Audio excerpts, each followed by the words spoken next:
وہ کسی نے کہا کہ ہم ایران کا ساتھ نہیں دے سکتے، وہ تو شیعہ ہیں، تو میں نے کہا کہ چلو آپ نیتن یاہو کا دے دو، وہ تو سنی ہے۔ ابھی 1-2 ماہ قبل آئرن ڈوم کی کہانیاں یہ دانشور ہمیں سنا رہے تھے، وہ کہتے تھے وہاں چڑیا بھی اندر نہیں جا سکتی، لیکن پھر دنیا نے میزائل جاتے دیکھے، کیسا خوف زدہ کیا ہوا تھا۔ نہیں ناقابل تسخیر ہے، اس کا مقابلہ نہیں ہو سکتا۔ وہ آسمان سے اترے ہیں، کیوں ان کا مقابلہ نہیں ہو سکتا؟ خدا چاہے تو ممولے سے شہباز کو لڑا دے، وہ تو ابابیلوں سے ہاتھی مروا دیتا ہے۔ تو اللہ جل شانہ کمزور نہیں ہوا، اس کی خفیہ تدبیریں ابھی ختم نہیں ہوئیں اور کبھی ختم نہیں ہوں گی۔ میرے اللہ نے اس امت کے تنے نازک کے اندر زندگی کی لہریں پیدا کر دی ہیں۔ اگرچہ آج بھی مایوسی کے نعرے لگائے جا رہے ہیں، پیغمبروں نے جنگیں لڑی ہیں، اس کے نقصان پیغمبروں نے اٹھائے، اس سے کیا ہوتا ہے؟ کربلا کھنڈر نہیں بنا تھا، لیکن آج جھنڈے حسین کے جھول رہے ہیں، یزید کے تو نہیں جھول رہے۔ تو یہ کھنڈر اسرائیل بننے والا ہے۔ آل اسلام و یالو ولا یولا علیہ، اسلام سر بلند ہے، سر بلند رہے گا۔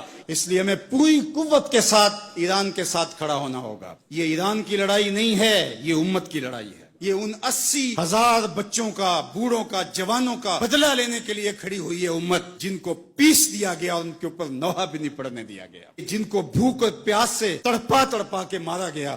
آج ان بچوں کا بدلہ لیا جا رہا ہے۔